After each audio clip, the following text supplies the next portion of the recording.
The final stitch pulled taut, securing a loose button on her son's small coat. Annalise snipped the thread, her movements economical and precise, honed by a decade of making do. The cottage, nestled against the Cornish cliffs, was filled with the scent of salt and drying herbs. It was a small life, a quiet one, but it was theirs. For 10 years, she had been Mrs. Allen, a widow with a bright, inquisitive boy who had his mother's gentle nature and a startlingly aristocratic jawline he could not have inherited from her. A fiction had been her fortress, simple and sturdy. She had left Blackwood Manor on her wedding night, a girl of 18, reeling from a humiliation so profound it had scoured her soul clean of hope.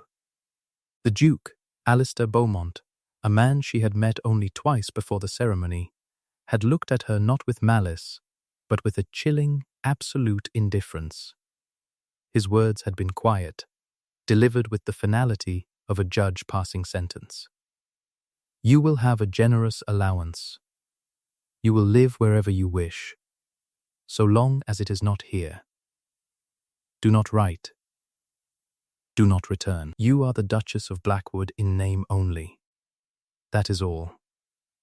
He had turned away, leaving her standing in the cavernous bridal suite, her white gown feeling like a shroud. She had obeyed. She had walked out into the pre-dawn mist, with nothing but a small valise, and a secret she herself did not yet know she carried. Now, at 28, the fortress was crumbling. A letter lay on the mantelpiece, its crisp parchment a stark intruder among the worn books and smooth sea stones. The cottage was to be sold.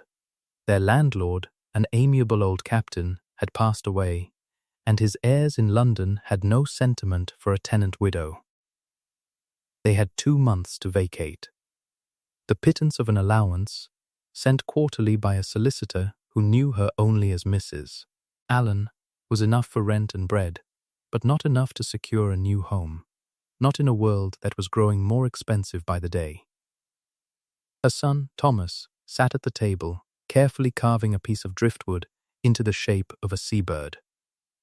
He was 9 years old, a whisper away from 10, and the image of a man he had never met. He had the same thick, dark hair that waved at the temple, the same intense concentration in his eyes, though his were a warm hazel to his father's cool, guarded blue. Looking at him was like looking at a ghost, a memory made of flesh and blood. It was a constant, aching reminder of the life she had been denied. For 10 years, her pride had been the wall she built around her heart. She had been dismissed, discarded like an inconvenient piece of luggage. To return would be to admit defeat, to crawl back to the man who had made it clear she was nothing to him. But now, it was not just her pride at stake. It was Thomas's future. He deserved more than a life of quiet desperation, of moving from one rented room to another. He was the son of a duke. He was the heir to Blackwood. He just didn't know it. Her fingers tightened on the small coat.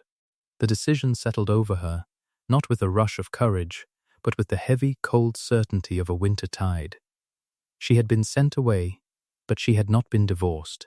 She had not been disowned by law, only by one man's decree.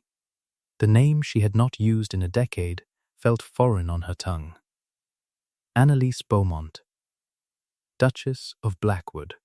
It was a key. She did not know what lock it would open, or if the door beyond led to salvation or a deeper ruin, but it was the only key she possessed. She would go back, not as the trembling bride who had fled in shame, but as a mother with a son whose existence was a truth Alistair could not ignore. The journey north was a pilgrimage into a past she had tried to bury. The silence in the carriage was as heavy as wet wool, broken only by Thomas's occasional questions about the changing landscape. He was excited, seeing it as a grand adventure. Annalise felt a knot of dread tightening in her stomach with every mile that brought them closer to the imposing estate. She had told Thomas they were going to visit a distant relative who might be able to help them. The lie felt thin and brittle, and she feared it would shatter the moment they arrived. When the carriage turned onto the long, winding drive of Blackwood Manor, her breath caught. The trees, ancient and sprawling, formed a canopy that cast the road in shadow even in the midday sun. And then the house came into view. It was not a home, it was a monument of grey stone and stern, unblinking windows, a fortress built to keep the world out. At the gates, the Blackwood crest was wrought in iron, a single, stylized raven clutching a key in its beak, the symbol of his house, secrets and ownership. She paid the driver and stepped out, her hand firmly holding Thomas's.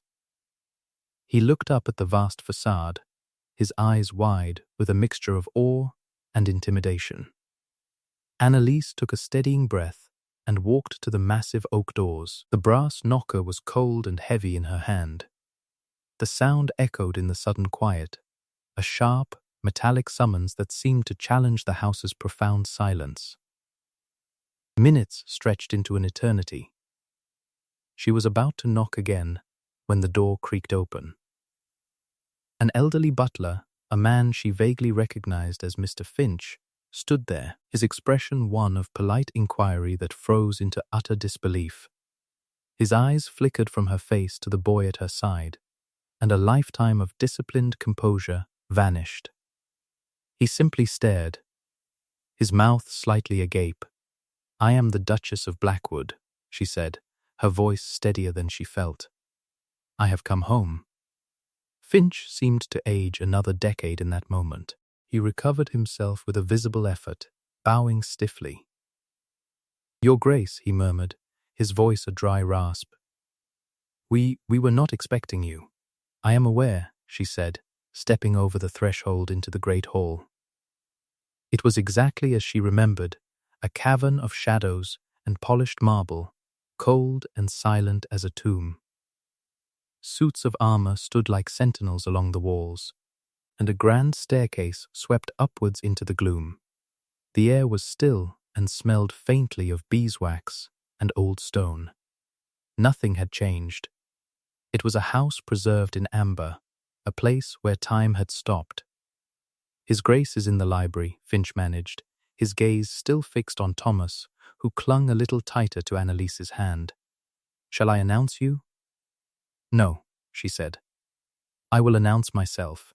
She led Thomas toward the library doors, her heart hammering against her ribs with a force that made her feel lightheaded. This was it, the confrontation 10 years in the making. She pushed open the heavy mahogany doors and stepped inside. Alistair was standing by the fireplace, one hand resting on the marble mantel. He had not heard them enter. At 35, the decade had sharpened the angles of his face, carving away any hint of youthful softness. There were threads of silver at his temples, and a profound stillness about him, the rigid self-control of a man who lived his life on a leash. He turned, his blue eyes coolly indifferent, expecting the butler. When he saw her, his entire body went rigid, every muscle locked. It was not shock or anger that crossed his face, but a stark, bone-deep weariness, as if a ghost he had long since laid to rest had just walked through the wall. "Annalise," he said. Her name was a ghost of a sound in the silent room. "Alistair," she replied, her voice a low, steady anchor in the swirling chaos of her emotions. His gaze dropped from her face to the small boy standing beside her. He froze. The blood drained from his face, leaving his skin the color of ash. He stared at Thomas, at the dark, waving hair, the set of his jaw, the shape of his eyes. He was looking at a miniature of himself, a reflection in a pool he never knew existed. The silence in the room became a physical pressure, a suffocating weight. Annalise felt a tremor run through Thomas's hand and tightened her grip.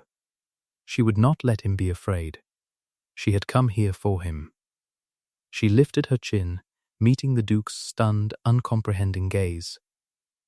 "You told me to leave and never return," she said, her voice clear, and cutting through the suffocating silence. I obeyed. What you did not know was that I was not leaving alone. She took a small step forward, moving Thomas slightly in front of her, a shield and a statement. Alistair, I would like to introduce you to your son. His name is Thomas. The days that followed were a strange, brittle truce. Alistair had installed them in a suite of rooms in the East Wing, a part of the house that felt less like a museum and more like a place where people might actually live. The rooms were warm and bright, with views of the sprawling, manicured gardens. It was a gilded cage, comfortable and yet utterly confining. They existed in a state of suspended animation. He did not ask her to leave, but he did not ask her to stay. They were ghosts haunting the same house, moving through the long corridors and silent rooms with a careful, deliberate distance between them. Dinners were the worst. They would sit at opposite ends of a dining table that could have seated 20, the silence broken only by the clink of silverware on porcelain. Thomas, bless his innocent heart, was the only one immune to the crushing tension. He was fascinated by the sheer scale of the manor, by the suits of armor and the vast library. He asked endless questions, his bright curiosity a small, flickering candle in the gloom. Annalise watched Alistair during these moments. He would listen to Thomas's chatter, his expression unreadable, his gaze fixed on the boy with an intensity that was both unnerving and deeply sad. He never spoke directly to Thomas, but he watched him. He watched him the way a starving man might watch a banquet through a window. Annalise found herself studying her husband, this stranger who held their fate in his hands. The cold, indifferent man she remembered from her wedding night was still there, but she saw other things now. She saw the deep lines of exhaustion etched around his eyes. She saw the way his hands would clench at his sides when he thought no one was looking. He was not indifferent. He was contained. He was a man holding himself together with sheer force of will. One afternoon, she found him in the gallery, standing before a portrait of his father, the previous Duke. The man in the painting was handsome, but there was a wild, cruel light in his eyes that the artist had not been able to soften. Alistair stood perfectly still, his back to her, and for the first time, Annalise felt a flicker of something other than fear or resentment. She felt a sliver of pity. "He looks like you," she said softly. Alistair started, not having heard her approach. He turned, his face a mask of cold composure, but she had seen the flicker of raw pain in his eyes before it was shuttered away. "A shallow resemblance," he said, his voice clipped. "Is that what you believe?" She pressed, emboldened by a sudden need to understand. 10 years, Alistair, 10 years of silence. I deserve to know why. He looked at her, his blue eyes like chips of ice. "I gave you your freedom. I gave you a fortune." Most women would have considered that a more than fair exchange for a loveless marriage. "It wasn't a fair exchange. It was a dismissal," she retorted, her own anger surprising her. "I was a problem you paid to have removed. But you have a new problem now. One you cannot pay to send away. He has your name. He has your face. He is your son." His composure cracked like a pane of frosted glass, a fine web of fissures spreading from the point of impact. "Do not think I am unaware of that," he bit out, his voice low and strained. He took a step toward her, and for the first time she saw not coldness, but a raging, helpless storm within him. "Every moment he is in this house, I am aware." He stopped, breathing heavily, as if the admission had cost him dearly. He turned and strode from the room, leaving her alone with the portrait of his father. She realized then that this was not about her at all. It was about him. And it was about the man in the painting. A few days later, the first crack in his armor appeared in an unexpected way. Annalise had been reading in the morning room when she heard a commotion from the hall. She found Thomas standing at the bottom of the grand staircase, his face pale, holding his arm. Mrs. Gable, the kindly housekeeper, was fussing over him. He had slipped on the polished marble steps. Before anyone could react, Alistair was there. He moved with a speed and urgency that was utterly at odds with his usual measured stillness. He knelt before Thomas, his face a mask of raw, unfiltered panic. "Are you hurt?" "Show me," he commanded, his voice tight with an emotion she couldn't name. It sounded like fear. He gently examined Thomas's arm, his touch surprisingly tender. Thomas, startled by the sudden attention from this silent, looming man, just shook his head, tears welling in his eyes, more from shock than pain. Alistair's expression softened as he saw the boy was not seriously injured. He looked up, and his eyes met Annalise's over their son's head. In that moment, the mask was gone. She saw a man terrified, vulnerable, and utterly lost. He looked away quickly, composing himself, and stood. "See that he rests," he said stiffly to Mrs. Gable, and then he turned and walked away without another word. The incident lingered in Annalise's mind. His reaction had been too extreme for a simple fall. It was the reaction of a man who lived in constant fear of disaster, of some terrible, unnamed thing lurking just out of sight. Her curiosity deepened, mingling with a strange, unwelcome sense of empathy. Who was this man, truly? The answer began to arrive in the form of a visitor. A man introduced himself as Mr. Peregrine Croft, Alistair's cousin and, until Thomas's arrival, his presumed heir. Croft was handsome, charming, and possessed a smile that never quite reached his eyes. He showered Annalise with solicitous attention and praised Thomas's spirit, but Annalise felt a chill whenever he was near. His questions were casual, but they were sharp, probing for details about her 10 years away, about Thomas's birth, about her reasons for returning. "It is a miracle, is it not?" Croft said to her one afternoon in the garden, while Thomas chased a butterfly nearby. "Alistair, shut away in this mausoleum for a decade, and suddenly a wife and heir appear. It changes everything." He smiled, but the look in his eyes was speculative and cold. One must be so careful to ensure everything is in order. Legacies are fragile things. The veiled threat was unmistakable. He was questioning Thomas's legitimacy. He was planting seeds of doubt. Annalise felt a surge of protective fury. She had not come this far to have her son's birthright threatened by a grasping relative. That evening, she sought out Alistair in the library. He was staring into the fire, a glass of brandy untouched on the table beside him. "Your cousin is a viper," she said without preamble. Alistair did not turn. "I am aware of what Peregrine is. He is making inquiries. He is suggesting that Thomas is an invention." The word tasted like poison. "Let him," Alistair said, his voice flat. "The truth is the truth." "Is it?" she challenged, stepping closer. "Or is the truth whatever the powerful decide it is?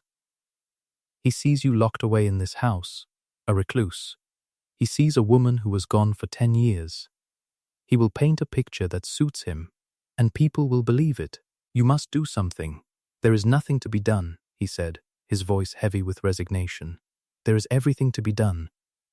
She insisted, her voice rising. "You are his father. You are the Duke. Fight for him." He finally turned to face her, and the anguish in his eyes struck her silent. "You think this is a fight I have not been waging every day of my life?" he asked, his voice raw. "You do not understand what you are asking of me." "Then make me understand," she whispered, her anger draining away, replaced by a desperate need to know the secret that was eating him alive. "Alistair, please, tell me why. Why did you send me away? Why are you letting that man threaten your son? Why do you live like this?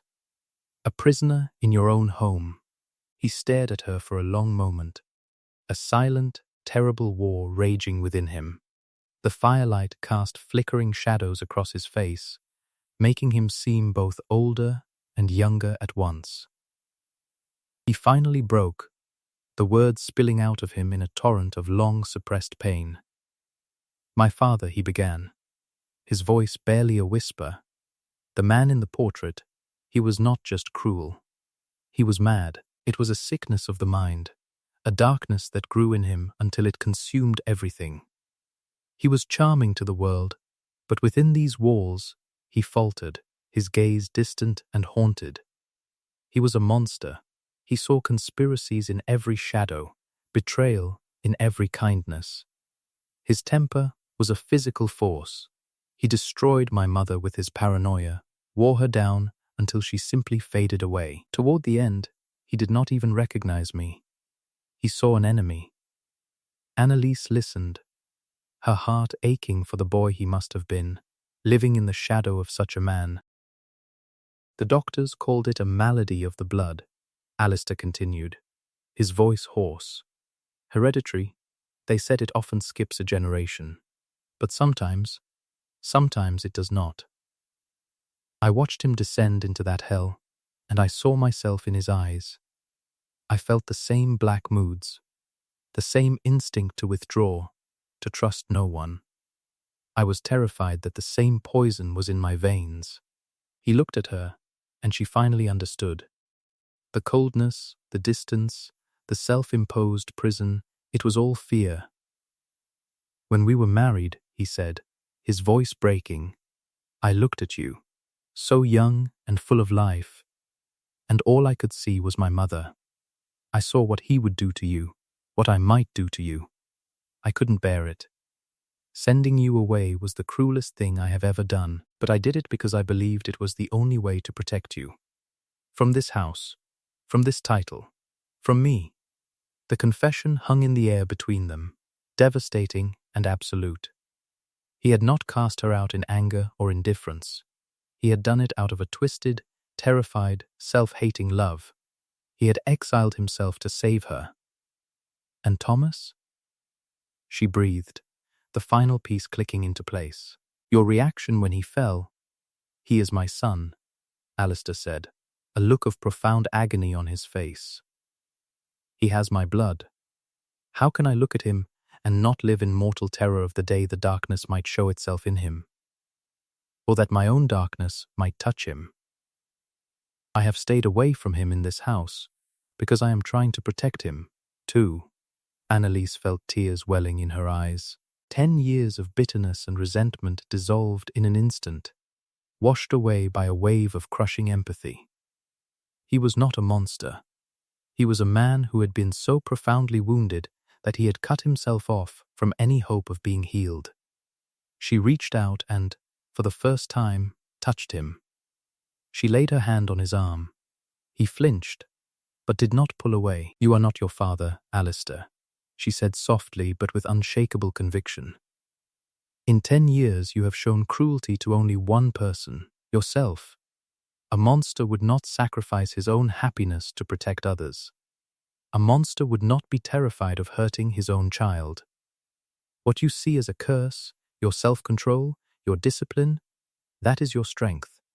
That is how I know you are not him." He looked down at her hand on his arm, and then up at her face, his expression one of dawning, fragile hope. The secret was out. The weight he had carried alone for so long was now shared. In his vulnerability, she saw not weakness, but the man he could be, the man he had always been, buried beneath layers of fear. And in that moment, she knew what she had to do. This was no longer just about Thomas's future. It was about theirs. The summons came 2 days later. A formal letter from Peregrine Croft's solicitor requesting a meeting. Present would be Alistair, Croft, and the 2 senior trustees of the Blackwood estate. The purpose, the letter stated coolly, was to discuss the long-term stewardship of the title and properties in light of the Duke's extended seclusion and recent developments. It was his move. He was attempting to have Alistair declared incompetent, to seize control of the duchy. Annalise found Alistair in the library, the letter in his hand. He looked defeated. The old fear was back, a shroud over his features. "He will use my solitude against me," Alistair said, his voice hollow. "He will paint me as my father's son. They will see the madness in me, whether it is there or not." "No," Annalise said, her voice firm. She went to the small escritoire in her sitting room and retrieved a folded, worn document from a locked box. It was her copy of their marriage contract, the one thing she had made sure to take with her all those years ago. It was legal, binding, and irrefutable proof of her position. They will see the Duchess of Blackwood, and they will see the future Duke. She walked into the formal drawing room an hour later, uninvited. The four men were already seated. Peregrine Croft looked up in surprise, a flicker of irritation crossing his smooth features. Lord Sedgwick, an old friend of the family and one of the trustees, looked merely curious. Alistair sat stiffly in his chair, a man waiting for the axe to fall. "Gentlemen," Annalise said, her voice calm and clear, echoing slightly in the high-ceilinged room. "I believe this meeting concerns my family. It is only right that I be present." Croft recovered quickly, his charming smile snapping back into place. "Your Grace, of course. We are merely discussing some dry legal matters, trying to ease the burden on His Grace." "I am quite certain my husband is capable of bearing his own burdens," Annalise replied, her gaze level. "But it seems you are concerned about the future of the Blackwood line. Allow me to set your minds at ease." She walked to the center of the room, placing the marriage contract on the polished table. "This is my marriage contract. It confirms my status, which has never been legally contested." Then she turned toward the door and nodded to Mrs. Gable, who was waiting outside. The housekeeper entered, leading Thomas by the hand. The boy stood, small and a little overwhelmed, in the doorway. He was dressed in a simple but well-made suit, his dark hair neatly combed. He looked directly at Alistair. "And this," Annalise said, her voice ringing with an authority she did not know she possessed, "is Thomas Beaumont. He is the son and heir of the Duke of Blackwood. His legitimacy is not a matter for debate." Croft scoffed lightly. "A boy appears after 10 years, Duchess. You must understand our need for certainty." This was the moment. Alistair was silent, trapped in his own fear. It was her choice, her action. She turned her full attention to Croft, her eyes as cold as a winter sea. "Certainty, Mr. Croft? Look at him. Look at the Duke. If you require more certainty than what your own eyes can see, then you are not merely ambitious, you are a fool." She did not stop there. She did not let them frame the narrative. She seized it. "You speak of my husband's seclusion," she went on, her voice resonating with passion and truth. "You wish to paint it as instability, as the shadow of his father. You are wrong. For 10 years, the Duke has lived a life of profound and solitary discipline. He has not indulged in whims or vices. He has managed this estate with meticulous care. His seclusion was not a sign of madness, but an act of immense, if misplaced, responsibility. It was an act of grief and a deep-seated fear of causing harm. A fear a man like you, Mr. Croft, could never comprehend." She looked at Alistair, who was staring at her, his expression one of utter astonishment. He was seeing her for the first time, not as the girl he sent away, but as the woman she had become. Hope, once a distant star, felt as warm and near as a candle held in her own hands. "The period of seclusion is over," she declared, turning back to the trustees. "The Duke has his family by his side now. The future of this house is secure." She walked over to Thomas and placed a hand on his shoulder. Then she looked directly at Alistair, a silent question in her eyes. "Stand with me." Slowly, as if waking from a long dream, Alistair rose to his feet. He crossed the room and stood beside her and his son. He did not look at Croft or the trustees. He looked at Annalise, his eyes filled with a gratitude and dawning admiration so profound it took her breath away. He placed his hand over hers on Thomas's shoulder, a united front, a family. Peregrine Croft saw it all. He saw the irrefutable proof in the boy's face, the legal power in the contract, and the unshakable partnership that had just been forged before his eyes. He saw his ambitions turn to dust. His face, for the first time, was stripped of its charm, revealing the ugly greed beneath. He stood, gave a curt, venomous bow, and walked out of the room without another word. The threat was gone. In the silence that followed, Lord Sedgwick cleared his throat. He smiled, a genuine, warm smile. "Well," he said, looking between Alistair and Annalise, "it seems the stewardship of Blackwood is in better hands than ever. Welcome home, Your Grace." That night, after Thomas was asleep, Annalise stood on the balcony of her room, looking out at the moonlit gardens. She heard the door open behind her. It was Alistair. He came to stand beside her, a respectful distance between them. "You saved me today," he said quietly. "You saved us all." "You saved yourself, Alistair," she replied, turning to face him. "You just needed someone to remind you that you weren't your father's ghost." "You did more than that," he said, his voice thick with emotion. "You showed me who you are. I spent 10 years believing I had done the right thing, protecting you from a life with me. I see now that I wasn't protecting you. I was robbing myself of you. I was robbing our son of his father. Can you ever forgive me for that wasted decade?" She looked at him, at the genuine remorse and the fragile hope in his eyes. "There is nothing to forgive," she said softly. "We cannot change the past. But we can choose the future." Together, he took a hesitant step closer, his hand coming up to gently cup her cheek.